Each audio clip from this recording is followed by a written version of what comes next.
Estamos de volta com o nosso programa Saber Direito Debate, conversando com o professor Fábio Medina Osório. Você já acompanhou as aulas sobre improbidade administrativa durante a semana e hoje estamos falando a respeito de diversos aspectos relacionados à atividade profissional, vida acadêmica, e já foi feito um suspense no final do segundo bloco, do bloco anterior, com relação a um aspecto específico que muitas vezes é um dilema para pessoas que já estão, tanto alguns que já se formaram, às vezes já estão até naquele período em que já estão com diploma, já com o início de uma atuação profissional e estão na dúvida entre continuar uma atuação profissional, a opção pela tentativa de uma vida acadêmica paralelamente, no sentido de se desenvolver para um mestrado, posteriormente um doutorado, ou até direto doutorado, que é possível se fazer isso também em universidades no exterior, e até essa dúvida mesmo, ir para fora, ficar no Brasil. E, bom, eu acho que eu já teci o quadro, que já é a pergunta, né, professor? Com essa experiência justamente do doutorado na Universidade Complutense de Madrid, vale a pena, é uma experiência que vale a pena, professor? Vale a pena. Foi um dos grandes diferenciais na minha vida. Eu morei 2 anos na Espanha, em Madrid, e estudei muito nesse período. Percorri outras cidades, bibliotecas, as mais diversas na Europa, recolhendo material, estudando, fazendo também relacionamentos lá no meio acadêmico.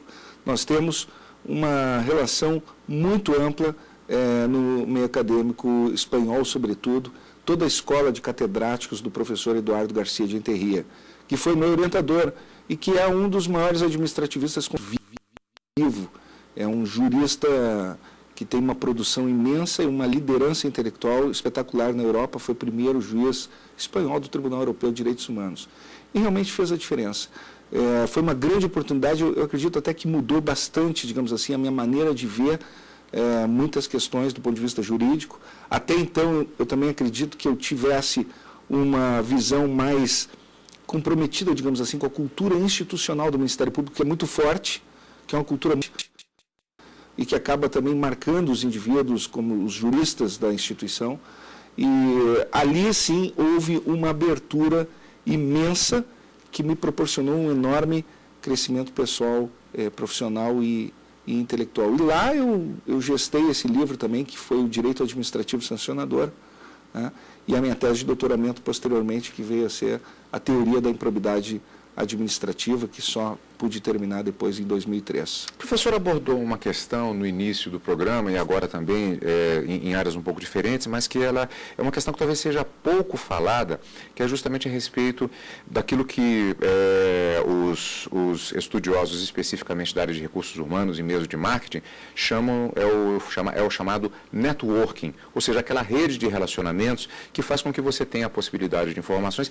E eu tenho a impressão que há uma certa, eu não digo confusão, mas talvez uma falta de uma exposição um pouco mais aprofundada em alguns ramos profissionais a respeito disso. Ou, como me disse certa vez um profissional de uma área um pouco diferente, que se queixava, na área específica dele, da falta de um conhecimento de uma certa etiqueta profissional, porque quando você fala em termos de relacionamento interpessoal, você tem o risco de dar gafes. Inclusive, no meio acadêmico especificamente, na atuação na iniciativa privada, há alguma regra de bom senso que poderia ser repassada no sentido de estabelecer esses relacionamentos sem invadir espaços, de maneira que isso seja produtivo, inclusive do ponto de vista pessoal?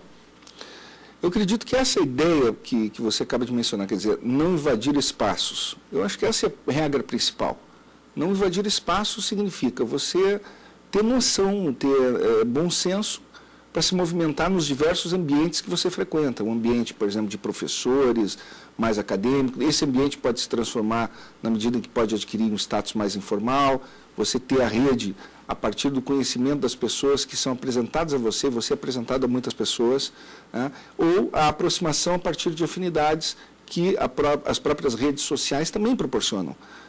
Mas que tem que ter o cuidado para não ser invasivo, principalmente nessas redes sociais.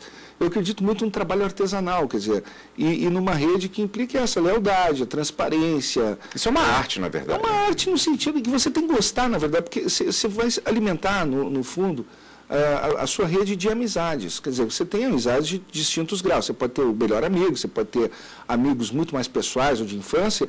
Você tem amigos que são amigos da profissão, amigos das afinidades intelectuais, das afinidades do escritório, enfim, daqueles que te ajudam e você também ajuda, da reciprocidade nessas relações, né?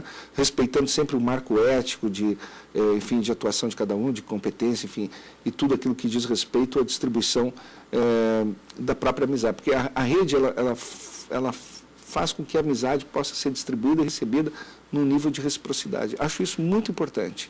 E falta um pouco, talvez, de formação. Eu vejo se falar muito pouco nesse sentido com relação ao próprio direito, com uma área, inclusive, que é bastante delicada, porque ela tem especificidades próprias.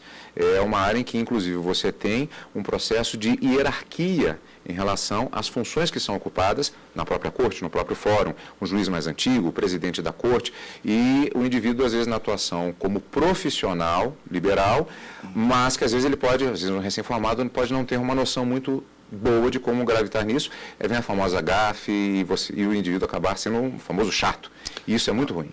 Ou, no caso dos recém-formados, assim, quando eles não sabem se dirigir às pessoas, tratam pelo prenome, quando, na verdade, você tem um tratamento mais formal a ser endereçado a uma determinada pessoa, não reconhecer essas hierarquias, ou não saber também se portar, não saber se vestir adequadamente.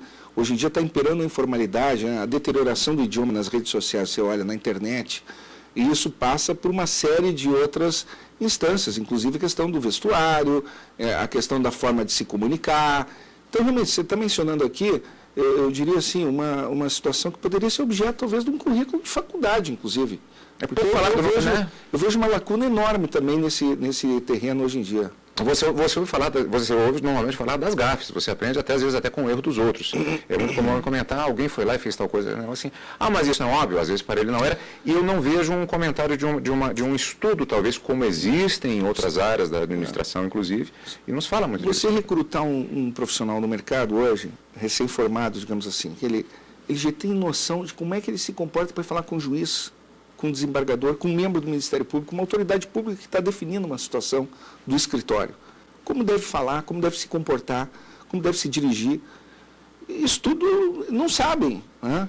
E, no entanto, quer dizer, existe uma grande maioria simplesmente que impera uma informalidade absurda, como se fosse isso uma grande conquista da humanidade hoje. E quando, na verdade, essa informalidade ela tem que se dar em espaços específicos, das amizades, dos relacionamentos, e não o espaço profissional, ele ainda tem alguns ritos, alguns rituais que eu não sei se seria bom que suprimisse, eu até acho que não. Inclusive, até alguém pode dizer assim, não, mas aí você está criando uma série de regras, você embota, como é que fica o trabalho profissional? Mas é sabendo essas regras que o profissional consegue colocar os seus argumentos, por exemplo, numa expectativa de uma audiência com o juiz para a defesa do seu cliente. É justamente aí que existe a possibilidade de você fazer a sua exposição. A credibilidade que ele vai transmitir, né? A seriedade do trabalho dele, a postura, quer dizer, você obedecer determinadas formas significa você ter compromisso com isso, que é com uma ética profissional. E me parece que hoje tem um abandono generalizado, digamos assim, desses rituais, dessas formas, sob pretexto de que é tudo igual, está tudo... É melhor informalizar tudo, dar mais rapidez nas relações, e aí isso começa deteriorando o idioma. Muito difícil hoje em dia, Eduardo, você encontrar pessoas no mercado, digamos assim, que dominem bem o idioma. Porque isso exige muita leitura, isso exige um exercício. Né? Então, eu já acho que um diferencial hoje, mais do que nada, é dominar perfeitamente o idioma, escrever bem. Né? Ter essa capacidade, então começa por aí. Então, nós temos assim, e isso não deixa de ser fruto dessa deterioração da informalidade, que o idioma se tornou algo secundário. O importante é você chegar lá. Na experiência internacional, que ela já tinha anteriormente, por conta inclusive do segundo grau, como falamos no primeiro bloco, isso também deu uma perspectiva até dessa diferenciação cultural, no caso, por exemplo, 2 anos na Espanha, muitos colegas que também já fizeram mestrado, doutorado, dizem que há características próprias também do próprio comportamento dos espanhóis, particularmente no meio acadêmico e mais ainda no meio jurídico. Isso também é uma valência que pode ser treinada em situações como essa? É interessante, no meio acadêmico espanhol existe sim uma hierarquia muito forte do tratamento, da forma, do respeito, né, da senioridade, enfim, tudo isso eu acho que é um aprendizado, porque você tem que ter esse nível de respeito com as pessoas, né, com as hierarquias, com os espaços, é aquela delicadeza que eu acho que não faz mal a ninguém, nem a quem está no setor público, evidentemente, muito menos a quem está na iniciativa privada, que depende também das decisões tomadas no setor público, em favor de seus clientes, e que precisa defender direitos e defender de uma forma correta, séria e com credibilidade. Aliás, existe uma palavra que os árabes têm, que se chama adab, que é uma expressão que designa justamente um certo savoir-faire, este jeito para lidar com as coisas e fazer as colocações, uma espécie de gentileza, mesmo em situações tensas, em situações em que há, como característica do direito, uma lide, há um ponto de disputa. E é justamente a base da própria civilização. No caso especificamente, voltando, mantendo o tema dos cursos da vivência internacional, do curso de mestrado, no caso doutorado, a questão da língua, por exemplo, uma dificuldade muito... É um desafio a mais, muitas pessoas falam a respeito disso. Como funciona isso? Olha, qualquer idioma, ele tem as suas peculiaridades, ele exige um pleno domínio e um estudo específico da tua parte, né, da parte de quem se aventura, digamos assim, a fazer um curso no exterior. Você tem que escolher um idioma com o qual você tem afinidade. Eu tinha o inglês, o francês e o espanhol. Curiosamente, eu tive que desenvolver para fazer esse doutorado. E consegui desenvolver, é um idioma que me fascina muito, enfim.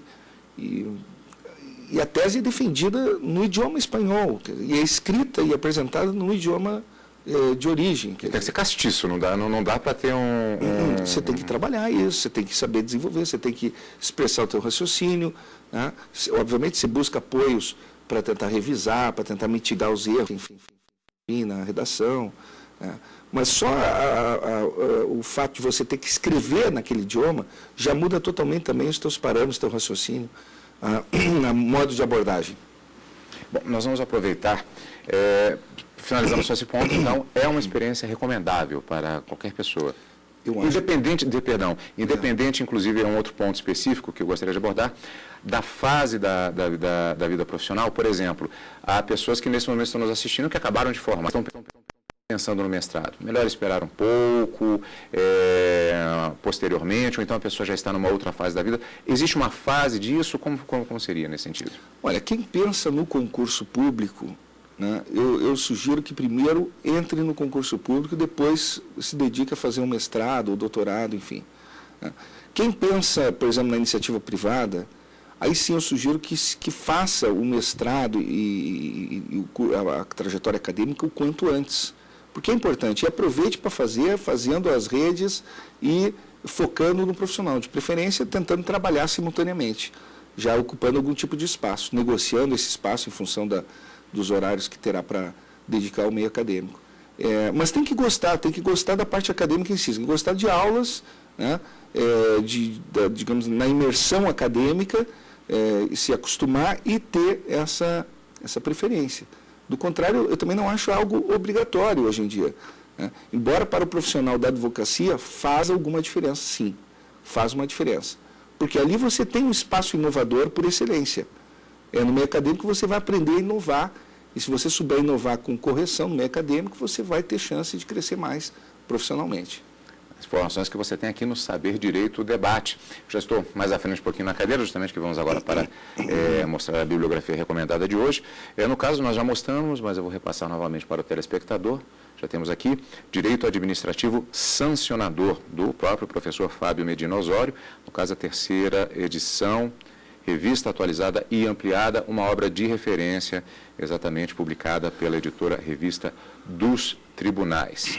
Eu vou direto para uma outra obra, que já colocamos na ordem exatamente no sentido, primeiro estamos mostrando os livros de autoria do próprio professor, Teoria da Improbidade Administrativa, Má Gestão Pública, Corrupção e Ineficiência, também da editora Revista dos Tribunais, revista atualizada e ampliada, e com o prefácio exatamente do professor Eduardo Garcia de Enterria, que é justamente o professor orientador na Universidade Complutense de Madrid, do professor Fábio Medina Osório. Então, duas obras de autoria do professor, e aqui outros livros também para aprofundamento nas questões. Opa, posicionar um pouco melhor aqui para o telespectador, acho que vou virar um pouquinho mais, acho que assim está bom.